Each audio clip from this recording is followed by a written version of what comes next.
38 y 39. Y yo cuando lo tenga dice amén. Aleluya. Amén. Dice la palabra del Señor así, Juan 7, versículos 37, 38 y 39. En el último y gran día de la fiesta, Jesús se puso en pie y alzó la voz diciendo: si alguno tiene sed, venga a mí y beba. El que cree en mí, como dice la Escritura, de su interior correrán ríos de agua viva. Esto dijo del Espíritu que habían de recibir los que creyesen en él.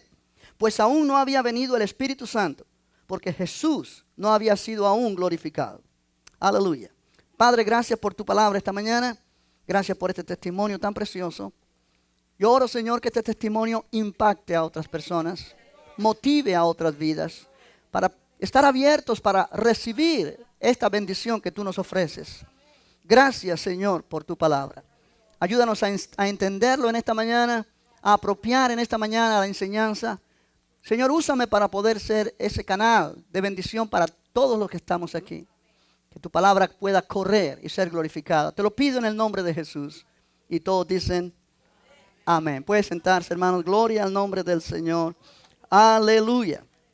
Aleluya. Ya la semana pasada mencioné este texto, este pasaje, y no quiero entrar en los detalles otra vez, pero dice la Biblia y señala esto en el último y gran día de la fiesta. ¿Cuál fiesta? No era un carnaval, no era una fiesta del mundo, era una fiesta religiosa que Dios había instituido al pueblo de Israel, entre otras fiestas, llamada la fiesta de los tabernáculos, donde el pueblo celebraba la cosecha de lo que habían sembrado ese año y habían cosechado. Y era una fiesta de mucho simbolismo para el pueblo de Israel. En el último día, Jesús se para, se pone de pie. En un momento cuando había silencio, Él no interrumpió lo que estaba pasando. Simplemente Él esperó y en el momento apropiado Él se pone en pie y hace esta declaración. Habló en alta voz y dijo: si alguno tiene sed, venga a mí y beba. El que en mí cree, como dice la Escritura, de su interior correrán ríos de agua viva. Algunos intérpretes dicen que de su interior se refiere al interior de Jesús, asumiendo que Jesús es el cumplimiento de la roca que Moisés hirió en el desierto, de la cual brotó agua, lo cual fue un símbolo de Cristo. Y asumen que Jesús está diciendo de mi interior. Otros dicen que se trata del interior de los creyentes, basados en que cuando Jesús habla con la mujer samaritana, le dice: el que cree en mí, no tendrá sed jamás, sino el agua que yo le daré será en él una fuente de agua que salte para vida eterna. Será en él una fuente de agua, hablando de vida eterna. De esa manera, ríos de agua viva se asume que fluyen de dentro del creyente para traer bendición a la vida de ese creyente, pero a la vida de otros creyentes alrededor. Ríos de agua viva habla de poder, habla de fuerza, habla de vida fluyendo. Amén. Así que las dos interpretaciones pueden estar correctas, y por eso hago esta aclaración. Quizá usted escucha una predicación con el otro significado y dice: bueno, el pastor no lo enseñó así. Pero las dos tienen un simbolismo o una aceptación basado en el simbolismo de la piedra o la roca en el desierto. Pero de cualquier manera, el apóstol Juan da la interpretación de lo que Jesús está diciendo acá. Y él dice: esto dijo en el versículo 39, del Espíritu que habían de recibir los que creyesen en él. Pues aún no había venido el Espíritu Santo, porque Jesús no había sido aún glorificado. Esto dijo del Espíritu que habían de recibir. Y la semana pasada yo enfaticé esta parte del versículo 39, mencionando acerca de que lo que Jesús está diciendo allí, que pasaría, es el cumplimiento de lo que los profetas habían profetizado en el Antiguo Testamento. Vendría un día cuando el Espíritu Santo sería derramado sobre el pueblo de Israel. Joel dice: sobre toda carne. Isaías lo profetizó, Jeremías lo profetizó, Ezequiel lo profetizó, y luego Joel lo dice de una manera clara que Pedro usa allí en aquel día de Pentecostés para explicar lo que estaba sucediendo cuando el Espíritu Santo descendió. De manera que estamos hablando de algo que fue prometido, lo cual implica que esto estaba en el corazón de Dios desde la eternidad. Que cada persona pueda ser lleno con el poder y la presencia del Espíritu Santo. Aleluya. Amén. Bendito el nombre del Señor. Ahora Jesús menciona acá, y Él dice, esto dijo del Espíritu que habían de recibir los que creyesen en Él, pues aún no había venido el Espíritu Santo, porque Jesús no había sido aún glorificado. Aún no había venido. Esto trae confusión sobre muchas personas porque dicen, bueno, en el idioma original dice, porque aún no era el Espíritu, aún no había Espíritu. Y da la impresión como que el Espíritu Santo no existía. Pero eso no es lo que dice. Sino lo que dice es que el Espíritu Santo no había venido de la manera que vendría para morar en el creyente y permanecer en el creyente para siempre. En el Antiguo Testamento, el Espíritu Santo venía sobre individuos que Dios los llamaba para hacer algo especial. Un profeta, un sacerdote. Incluso cuando Moisés fue a construir el tabernáculo, Dios derramó espíritu de sabiduría sobre algunos para llevar a cabo esta obra de arte, de construir aquella tienda con colores especiales en las telas y todo de acuerdo al plan de Dios. Y la Biblia dice que el Espíritu de Dios vino sobre algunos individuos para capacitarlos a hacer esa tarea. O sea, quiere decir que en el Antiguo Testamento el Espíritu Santo venía sobre ellos, pero no para vivir en ellos, sino que venía, los capacitaba para un momento dado y luego era levantado otra vez. Incluso el rey Saúl, un hombre que no se le tiene en la Biblia como nada espiritual, pero en un momento dado el Espíritu Santo vino sobre él y profetizó. Y fue transformado en otro hombre en ese momento. Sobre los reyes venía el Espíritu Santo. Ahora, en la manera que Jesús está mencionando acá, se está refiriendo a que el Espíritu Santo vendría para permanecer en los creyentes, para vivir en los creyentes. Esto era una manera nueva, algo que nunca había sucedido. Sucedió únicamente en la persona de Jesús. Cuando Jesús recibió el Espíritu Santo en el río Jordán al bautizarse, el Espíritu Santo vino sobre él y vino a estar en él. Y él efectuó su ministerio en el poder del Espíritu Santo que estaba en él. Pero ahora Jesús lo ofrece a todo aquel que crea en él. ¿Cuántos dicen gloria a Dios? De manera que yo quiero enfatizar en esta mañana lo que es la presencia del Espíritu. La presencia del Espíritu Santo en el creyente. Y valga decir que cuando hablamos de el Espíritu Santo no estamos hablando de un poder o una fuerza o un líquido que se derrama, sino estamos hablando de una persona. Dios mismo viniendo al creyente. ¿Por qué? Porque el Espíritu Santo es Dios. Si el Espíritu Santo es Dios y Él viene a morar, a vivir, a hacer su residencia en nosotros, implica que Dios viene a vivir en nosotros. Ahora, cuando analizamos eso detenidamente y pensamos en lo que la Escritura dice, nuestra perspectiva de la vida tiene que cambiar. Aleluya. Amén. De manera que Jesús está diciendo, el que cree en mí, como dice la Escritura, de su interior correrán ríos de agua viva. Ahora, en el capítulo 14 de Juan, Jesús va un poquito más allá a explicar acerca del Espíritu Santo, al cual Él lo llama como el Consolador. En el capítulo 14, versículo 16, Jesús dice, y yo rogaré al Padre, y os dará otro Consolador, para que esté con vosotros para siempre. Ahora note, otro Consolador, otro igual que yo. Es el significado de la palabra otro. Hasta ese momento Jesús había sido un consuelo para ellos, un maestro para ellos, un fortalecedor para ellos. Amén. Hasta ese momento Jesús había sido el que los había ayudado a ellos en los momentos que ellos enfrentaban en cualquier adversidad que tuvieran. Jesús estaba con ellos. Él dice, yo me voy, pero yo enviaré otro consolador. Yo rogaré al Padre y el Padre os dará otro consolador igual que yo. Ahora, esa palabra consolador es muy interesante. La palabra consolador, yo la he mencionado otras veces acá, es la traducción de la palabra griega parácletos. Y esta palabra, o paracletos, hay quien lo acentúa en parácletos.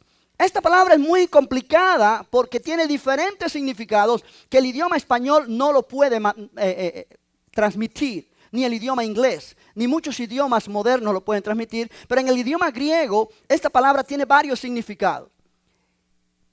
La Biblia amplificada lo menciona de esta manera, yo lo quiero leer como dice la Biblia amplificada, que amplifica un poco este texto. Dice, y yo pediré al Padre, y Él dará a ti, o Él les dará a ustedes otro confortador, consolador, ayudador, intercesor, abogado, y alguien que va a estar al lado de ustedes preparado para cualquier emergencia.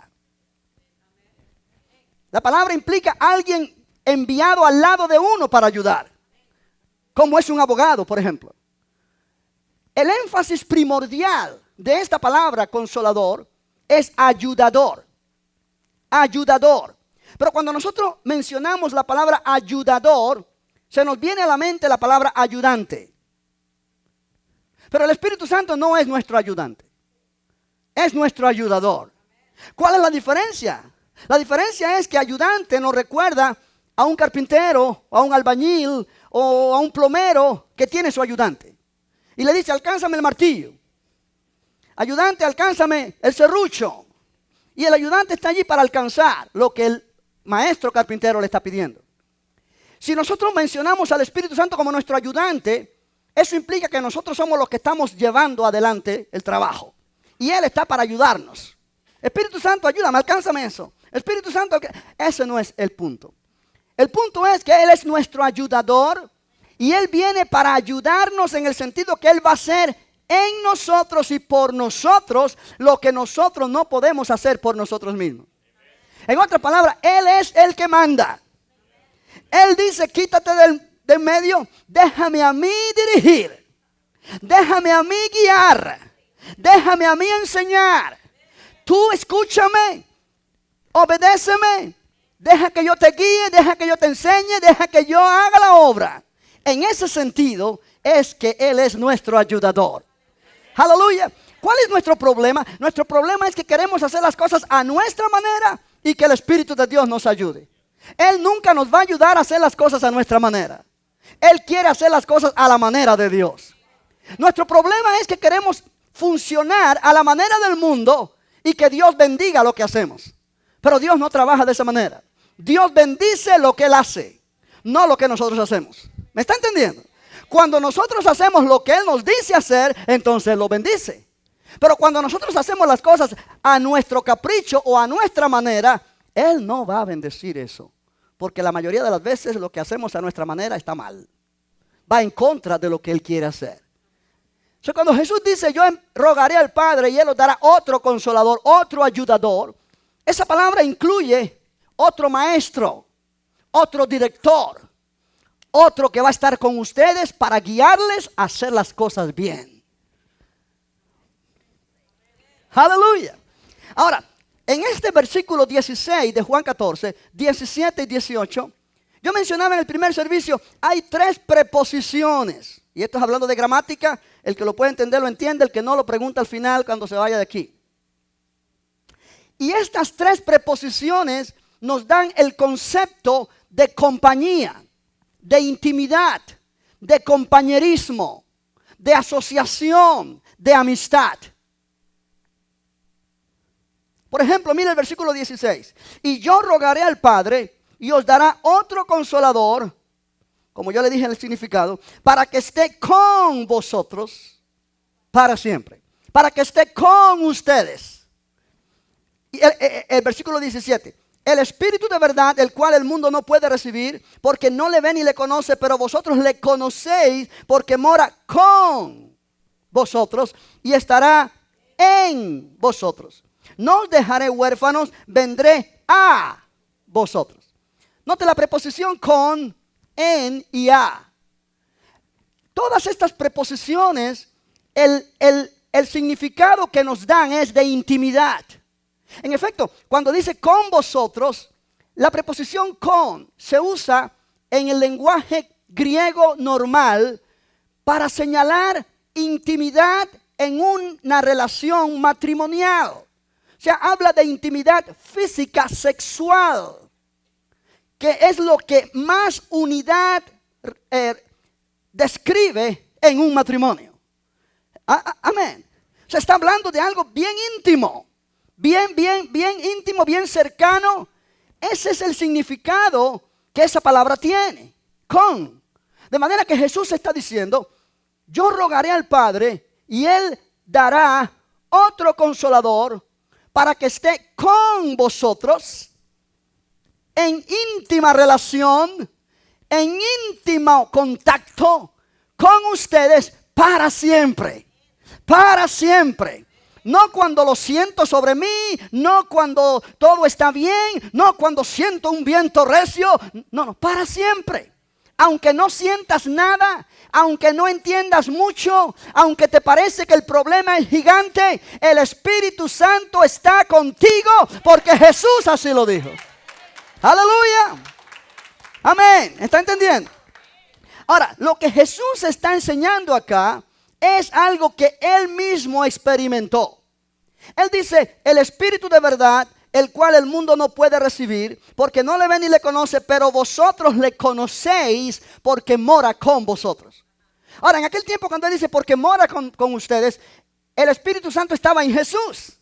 Y Jesús estaba con ellos. De manera que el Espíritu Santo estaba con ellos en la persona de Jesús. Y dice, este que está conmigo ahora estará en ustedes. Este que hace posible que yo haga lo que yo hago, estará en ustedes. Para hacer posible que ustedes puedan hacer lo mismo que yo hago. Aleluya. ¿Me entiende? Ahora, Jesús está hablando acá de esta intimidad que Él experimenta con el Padre. Y es algo que lo hace a Él poder caminar victorioso en esta tierra, aun cuando tiene enemigos por todas partes.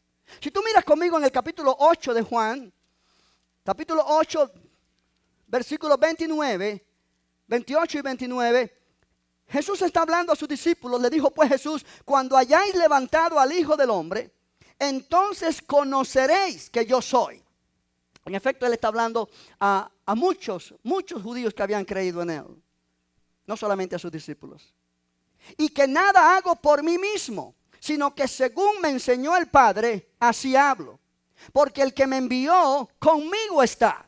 No me ha dejado solo el Padre, porque yo hago siempre lo que a Él le agrada. Note cuál es la forma de pensar de Jesús. No me ha dejado solo el Padre. Ustedes pueden irse y dejarme solo, pero yo no estaré solo jamás, porque el Padre está conmigo. Note esa conciencia de Jesús de que Él no está solo. ¿Me está entendiendo? Ahora, en el capítulo 16 de Juan, Jesús vuelve a mencionar lo mismo y dice en el versículo 32, he aquí la hora viene y ha venido ya, en que seréis esparcidos cada uno por su lado y me dejaréis solo. Él está seguramente refiriéndose al momento cuando Él fue arrestado. Todos los discípulos lo dejaron, Él se quedó solo. Pero vuelve otra vez, dice, mas no estoy solo, porque el Padre está conmigo. Esta frase, o esta forma de hablar, el Padre está conmigo, no estoy solo porque el Padre está conmigo, describe lo que yo te acabo de enseñar acerca de cuando podemos decir el Espíritu Santo está con nosotros, en nosotros. Aleluya. ¿Está aquí todavía? ¿Por qué enfatizo esto? Porque demasiadas veces nosotros somos gente que nos ponemos como víctimas frente a circunstancias, cuando alguien nos rechaza, cuando alguien nos da la espalda, cuando personas en quien confiábamos nos traicionan y empezamos a experimentar soledad. Y cuando empezamos a experimentar esa soledad, el enemigo usa eso para tomar ventaja y aplastarnos.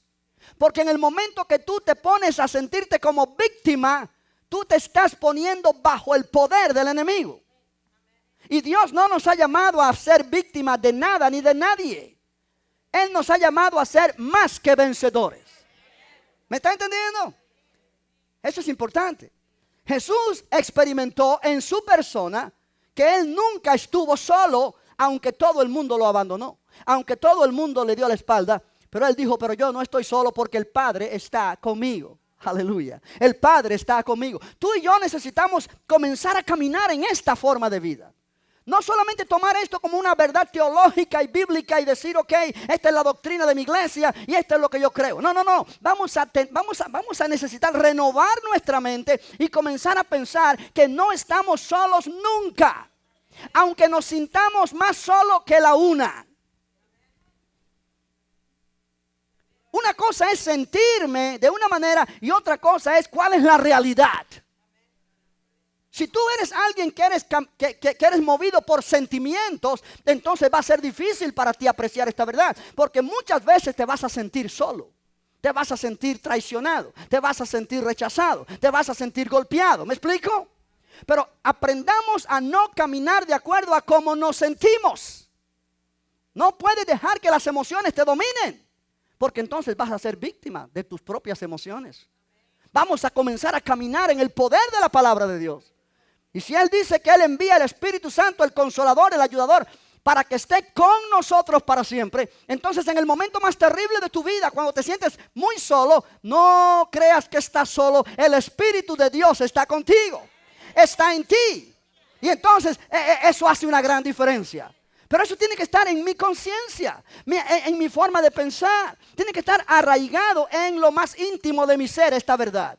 De lo contrario no funciona. Jesús dijo, me dejaréis solo, mas no estoy solo porque el Padre está conmigo. Verso 33, estas cosas os he hablado para que en mí tengáis paz. Estas cosas os he hablado. ¿Qué cosas? Bueno, todo lo que Él habla desde el capítulo 14, pero también lo que Él dice, yo no estoy solo porque el Padre está conmigo. Estas cosas os he hablado. Si el Padre está con Jesús y Él dice, yo no estoy solo, y ahora yo estoy en Cristo. Yo estoy en alguien que está con el Padre y el Padre está con Él. Oh, esto es poderoso. Esto es poderoso. Déjame decirlo otra vez. Jesús dice, estas cosas os he hablado para que en mí, no fuera de mí, pero en mí. Hey, iglesia, esta es la diferencia de una religión y el cristianismo. El cristianismo no es una religión. No, si lo que practicamos es una religión pobre de nosotros, la religión no puede ayudar en nada, es solamente ritual y simbolismo. Jesús es una realidad. Aleluya. Jesús es una realidad. Jesús es una realidad. Yo estoy en Cristo. Cristo está en el Padre. Entonces yo estoy en el Padre y en Cristo, y el Padre y Cristo están en mí. Yo no puedo estar solo jamás. Oh, aleluya. Oh, bendito el nombre. Esto es poderosísimo. Esto es poderosísimo. Jesús dice, estas cosas os he hablado para que en mí tengáis paz. La palabra paz habla de estar completo.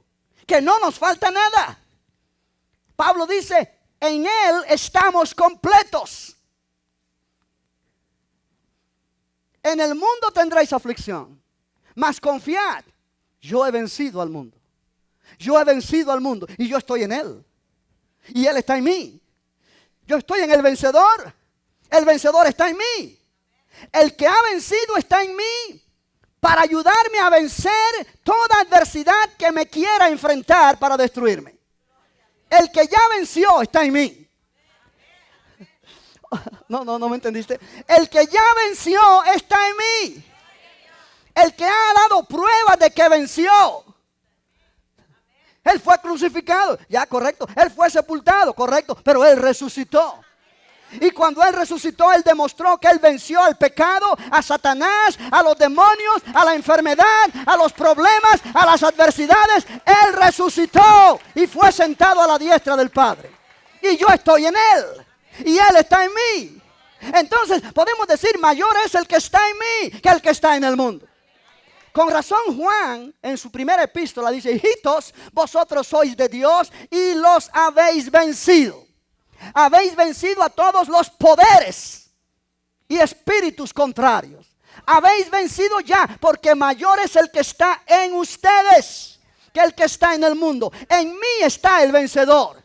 Cuando yo he recibido el Espíritu Santo, yo he recibido al vencedor. Cristo comunica a mi espíritu, en la persona y en el poder del Espíritu Santo, su victoria, que me hace a mí ser vencedor, que me hace a mí ser más que vencedor. Eso no es poderoso. Ahora, por eso Juan dice, esto dijo del Espíritu que habían de recibir los que creyesen en Él. Porque todavía el Espíritu Santo no había sido dado en esta manera. No había sido dado. En esta manera no había sido dado. Porque Jesús no había sido aún glorificado. Iglesia, nuestro gran problema es que nuestra mentalidad, déjame decir lo más claro posible y lo más inofensivo posible. Porque no quiero que te ofendas aquí. Pero la mayoría de los creyentes tienen un complejo de inferioridad. Complejo de culpabilidad. Y son cristianos que se sienten todo el tiempo pecadores, indignos, miserables. Y viven una vida como que Jesús no hizo nada por ellos. En tal mente no puede caber la idea de que el Espíritu Santo viene a morar conmigo y en mí para estar para siempre en mi persona. Porque no me siento digno. Cuando yo digo que yo no soy digno, cuando yo digo que soy miserable pecador, cuando yo pienso de esa manera, yo estoy insultando a Jesús. Yo estoy ofendiendo a Cristo. Yo estoy diciendo, tu sangre no fue suficiente. Tu sacrificio no fue completo porque todavía me siento indigno. Porque todavía me siento pecador. Porque todavía me siento miserable. Oh, aleluya. En el momento que tú entiendas que el sacrificio de Cristo, la obra de Jesús fue completa. Cuando Él resucitó, se levantó de los muertos y entró al cielo, al lugar santísimo, a la presencia de Dios. Presentó su sangre por nosotros. La Biblia dice, Él obtuvo redención para nosotros. Quiere decir que fue completo. A partir de ahí, el Padre no recuerda nuestras iniquidades, nuestros pecados. Dios no ve pecado en ti. Dios no ve pecado en mí, porque Él me ve a mí en Cristo. Iglesia, aquí hay un punto tan importante, tan importante.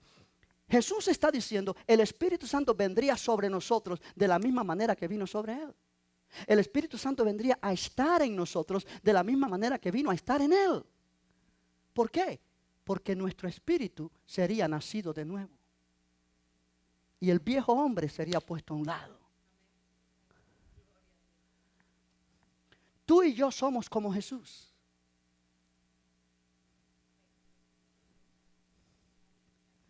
Oh, aleluya, qué silencio. Me gusta ese silencio porque te pongo a pensar. Si tú y yo no somos como Jesús, su sacrificio no fue completo. Pero la evidencia de que fue completo es que Él nos ha hecho nacer de nuevo. Y nos ha dado su Espíritu para que nos llene y permanezca con nosotros para siempre. El Espíritu Santo no podía venir a vivir en los creyentes del antiguo pacto porque ellos no habían sido nacidos de nuevo. La sangre de los animales cubría los pecados, pero no los quitaba. El Espíritu venía sobre ellos en diferentes oportunidades, pero no a vivir en ellos. Pero ahora tú y yo no estamos bajo el poder o el pacto sellado con sangre de animales. Estamos bajo el nuevo pacto sellados con la sangre de Jesús. La sangre que fue derramada en la cruz del Calvario. La sangre que no cubre pecados, pero limpia. La Biblia dice, la sangre de Jesucristo, su Hijo, nos limpia de todo pecado. De todo pecado. De todo pecado. De todo pecado. Dios trató con el pecado en la muerte y resurrección de Cristo, de manera que ya el pecado no es problema. El problema está en cómo renovamos nuestra mente a este punto y nos empezamos a mirar como Dios nos ve.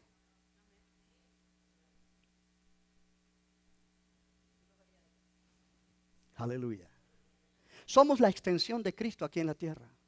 Somos los indicados para continuar el ministerio que Él comenzó durante 3 años y meses.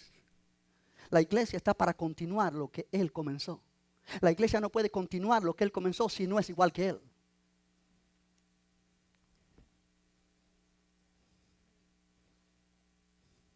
Aleluya.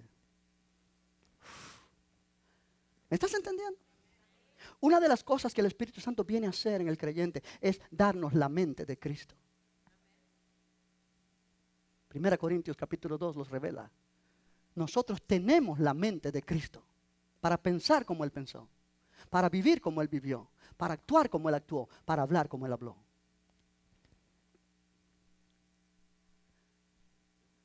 El profeta Ezequiel, míralo conmigo allí en el Ezequiel capítulo 36, describió lo que el nuevo pacto haría en la vida de los creyentes de una manera muy gráfica y muy importante. Ezequiel capítulo 36. Y posiblemente basado en esta escritura, Jesús le dijo a Nicodemo, necesitas nacer otra vez. El que no nace de arriba o de nuevo no puede ver el reino de Dios. El que no nace del agua y del espíritu no puede ver, no puede entrar al reino de Dios. Ezequiel 36, ¿ya lo encontraste? Versículo 25, esparciré sobre vosotros agua limpia y seréis limpiados de todas vuestras inmundicias y de todos vuestros ídolos os limpiaré. Os daré corazón nuevo y pondré espíritu nuevo dentro de vosotros. Yo lo comparo a esto con un carro viejo y feo, pero con un motor nuevo, 0 millas, transmisión nueva y frenos nuevos y todo nuevo, menos la carrocería. Cualquiera lo mira y dice, qué carro más feo, qué viejo, pero te montas y parece que estás en un carro del año, porque por dentro está nuevo. Esto es lo que dice Dios que ha hecho. Tú te miras al espejo en la mañana y vas a ver que tú estás viejo. No estoy hablando para desanimar a nadie. No.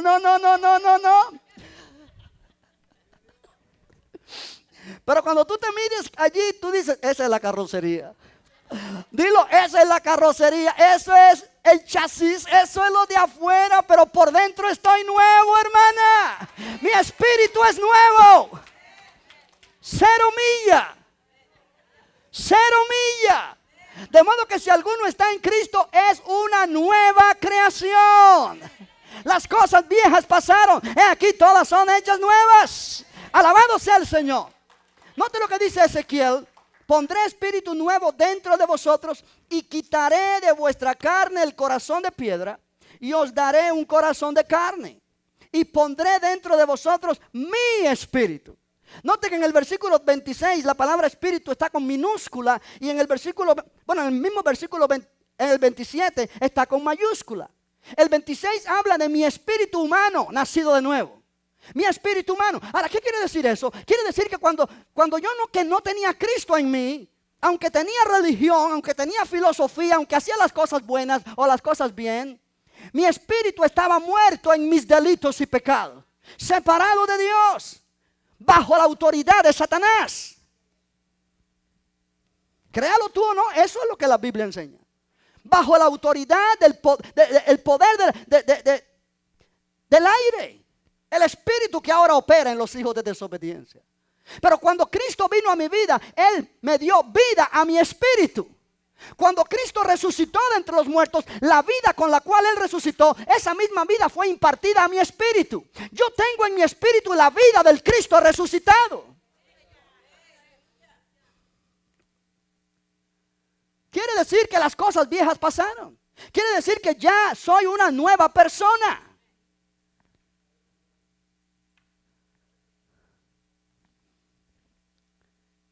Al punto que Dios dice, ya no me acuerdo más de tus pecados y de tus iniquidades.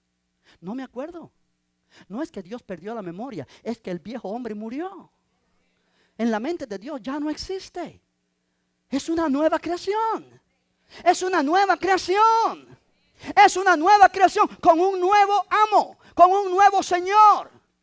Jesucristo es el Señor. ¿Te das cuenta? Es por esa razón que ahora Él puede derramar su espíritu en mí. Para que viva en mí.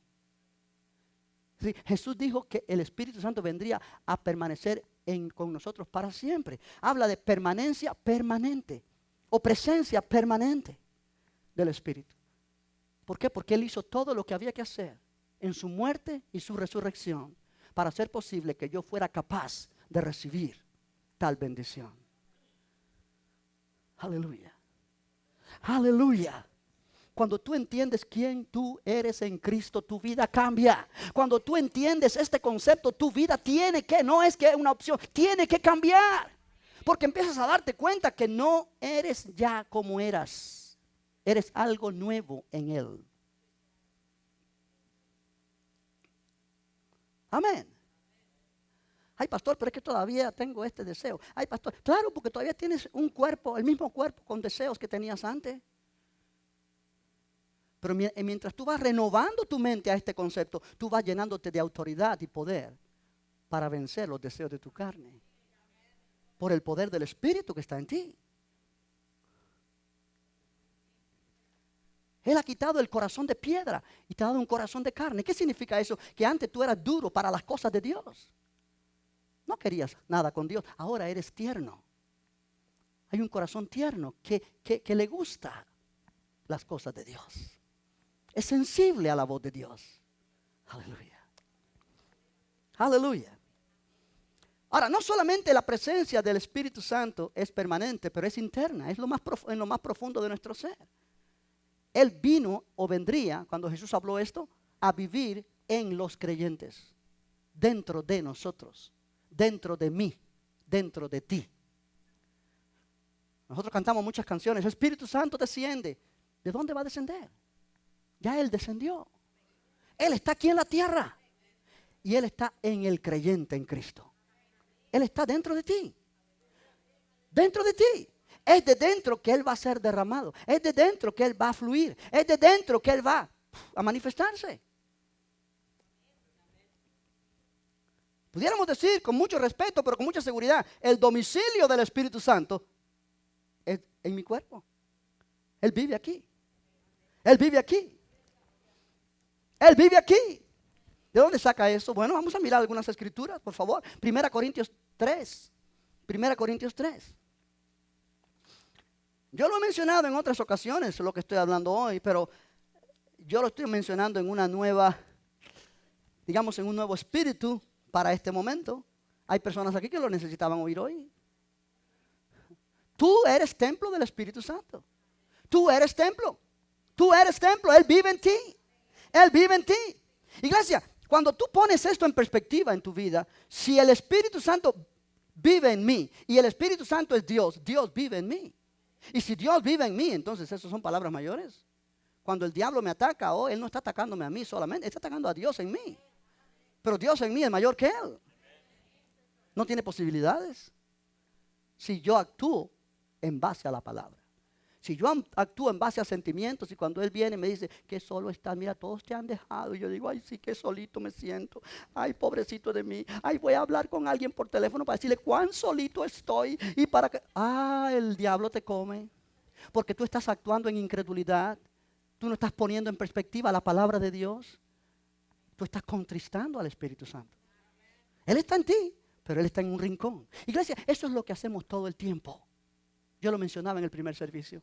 Hay cristianos que no pueden perdonar, que viven una vida amargada, que viven una vida de rencor, de resentimiento, de temor, de incredulidad. Pero ¿sabe por qué viven así? Porque quieren vivir así. Ay, pastor, no diga eso, es que yo no puedo. Yo quisiera amarlo, pero es que no puedo. Es mentira. Antes de conocer a Cristo no teníamos opción. Estábamos forzados porque el enemigo estaba llenando nuestra vida con su poder para odiar, para aborrecer, No teníamos opción. Pero ahora en Cristo tenemos opción. Tenemos el poder de escoger si perdonamos o no perdonamos. Si amamos o no amamos. Si guardamos resentimiento o no. Si somos amargados o no. Pero hay creyentes que quieren ser amargados. Quieren vivir en esa amargura.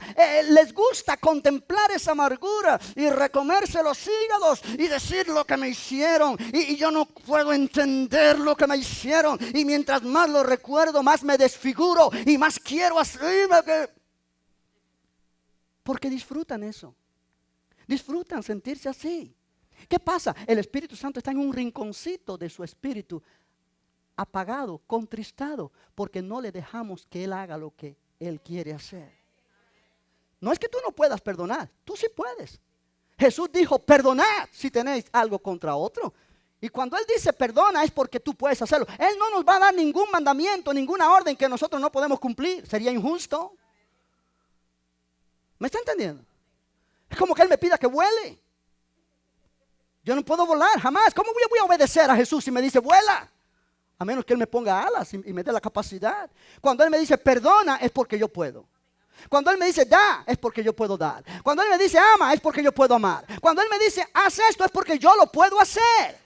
Ahora, que yo lo quiera hacer es otra cosa. O sea, nuestro problema no es que no podemos, nuestro problema es que no queremos. ¿Por qué hay matrimonios que se acaban y que se destruyen? Cristianos. Porque simplemente son cristianos, pero el Espíritu Santo está en un rincón de cada uno. Y ellos están haciendo las cosas a su manera. Y se justifican de diferentes formas. Pero no hay justificación posible.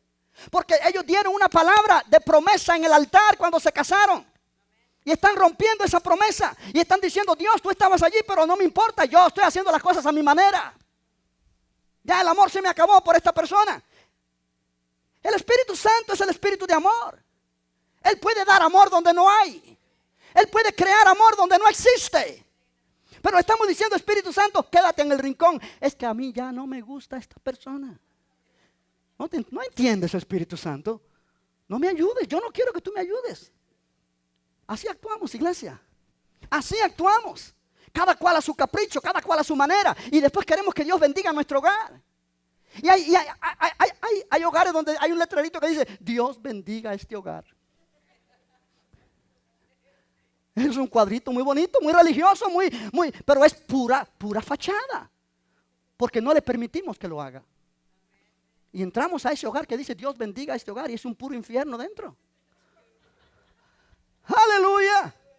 ¿Qué pasa? La gente mira eso y la gente dice ser religioso es lo más tonto de la vida. Porque simplemente es como hacerse creer algo, pero no hay poder allí. Pero sí hay poder. Sí hay poder. Diga conmigo, sí hay poder. El poder está en Cristo. Y si Cristo está en mí, entonces hay poder en mí. Bendito el nombre del Señor.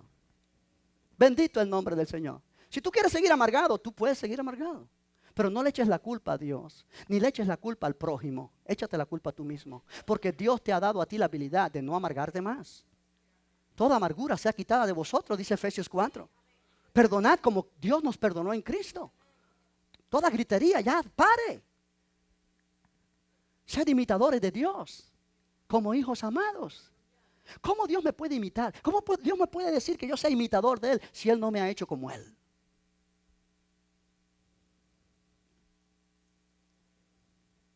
Aleluya.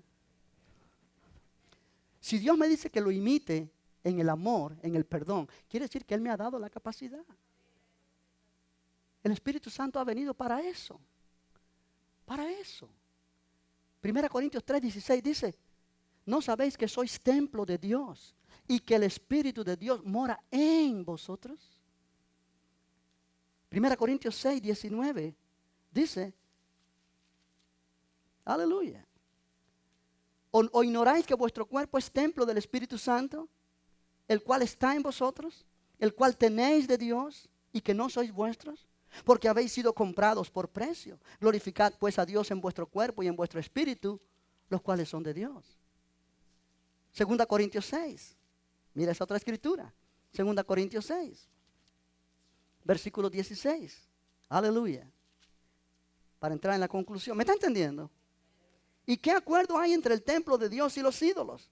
Porque vosotros sois el templo del Dios viviente. Como Dios dijo, habitaré y andaré entre ellos. Y seré su Dios, y ellos serán mi pueblo. Habitaré y andaré entre ellos, y yo seré su Dios, y ellos serán mi pueblo. Habitaré y andaré entre ellos. Dios dice, yo habitaré entre ellos. Él está entre nosotros, pero Él también está en nosotros. Mi cuerpo es templo de Él. Cuando yo empiezo a pensar en eso y decir, wow, esto es verdad, porque es la Biblia, es la palabra de Dios. Yo tengo al Espíritu Santo en mí. Yo tengo al poder de Dios en mí. Yo tengo al más grande en mí. Jesús dijo, recibiréis poder cuando haya venido sobre vosotros el Espíritu Santo y me seréis testigos. En Cristo yo no soy cualquier cosa. En Cristo yo soy alguien. Yo soy alguien. Yo soy alguien. Dios nos ha diseñado para caminar como Cristo caminó aquí en la tierra. Para ser la extensión de Él. De otra manera no podemos dar testimonio de Él. Amén. De otra manera no podemos dar testimonio de Él. Pero Él dice, recibiréis poder. Esto no es algo humano, natural. No, recibiréis poder cuando haya venido sobre vosotros el Espíritu Santo. Y me seréis testigos. Y me seréis testigos. Aleluya. Aleluya. En tu trabajo, en el hospital, en el parque, en cualquier lugar, me seréis testigos. ¿Sabe cuál es la intención de Dios? Y con esto termino. Él quiere que aprendamos a pensar como Jesús pensó cuando estaba aquí en la tierra. Si pensamos como Jesús pensó, vamos a creer como Jesús creyó. Si creemos como Jesús creyó, vamos a hablar como Jesús habló. Si hablamos como Jesús habló, vamos a vivir como Jesús vivió. Y entonces vamos a hacer una diferencia. La gente va a ver que tú eres por fuera igual a ellos, pero por dentro no. Jesús por fuera se parecía a los demás, pero cuando lo oían hablar veían que no era igual. Había palabras de autoridad en Él. Había palabras de sabiduría en Él. Había palabras de poder en Él, porque el Espíritu Santo estaba en Él. Dice, pastor, pero es que Él era Dios. No. Él estaba actuando como un hombre. Él era Dios, pero estaba actuando como un hombre lleno del Espíritu Santo. Sus palabras eran bajo la unción del Espíritu Santo. Su manifestación de poder era por el poder del Espíritu Santo. Su sabiduría era por el poder del Espíritu Santo. Y Él ha dado esa bendición a nosotros. La Biblia dice, aleluya, los que son de Cristo han crucificado la carne con sus pasiones y deseos. Cuando se levanta ese deseo de odiar, de aborrecer, de amargarse, de resentirse, estamos nosotros para tomar dominio sobre ese deseo de la carne. Es decir, carne, calladita te ves más bonita. No hay rencor, no hay resentimiento. ¿Por qué? Porque Cristo vive en mí. Y a la carne no le gusta eso, se va a sentir triste. Pero es mejor que se entristezca tu carne y no que se entristezca el Espíritu Santo que está en ti, para que tú reflejes a Jesús en este tiempo. ¿Cuántos dicen amén? ¿Cuántos creen que es una tremenda lección? ¡Aleluya! ¡Gloria al nombre del Señor! ¡Aleluya! ¡Aleluya! Dios quiere, iglesia, que proyectemos lo que está dentro para que la gente lo vea en nuestras palabras, en nuestras acciones, en nuestra vida. Y la gloria es para Cristo. La gloria es para Él. Porque nada de esto lo hacemos en nuestra fuerza para decir, wow, qué tremendo soy. No, tú no eres nada en ti. Es Cristo en ti el que se lleva la gloria. Aleluya. Ponte de pie, vamos a darle gracias a Dios por su palabra. Bendito el nombre de Jesús. Dios es maravillosamente bueno. Esto es una tremenda bendición que Dios nos da. Es un regalo tan precioso, iglesia. Atesora el Espíritu Santo. Anhela ser lleno de Él. Anhélalo, anhélalo, anhélalo, anhélalo. Y te digo una cosa, nos enfrentamos a situaciones donde nos damos cuenta cuán débiles somos en nosotros mismos. Y quizá en esta mañana hay personas acá que están enfrentando dificultades grandes. ¿Te das cuenta cuán débil tú eres frente a esos problemas? Pero es allí cuando hace falta ser lleno del Espíritu. Porque entonces comienzas a darte cuenta cuán poderoso es el que está en ti para enfrentar tu problema victoriosamente. Aleluya. Aleluya. Bendito el nombre del Señor. Cierra tus ojos, vamos a orar.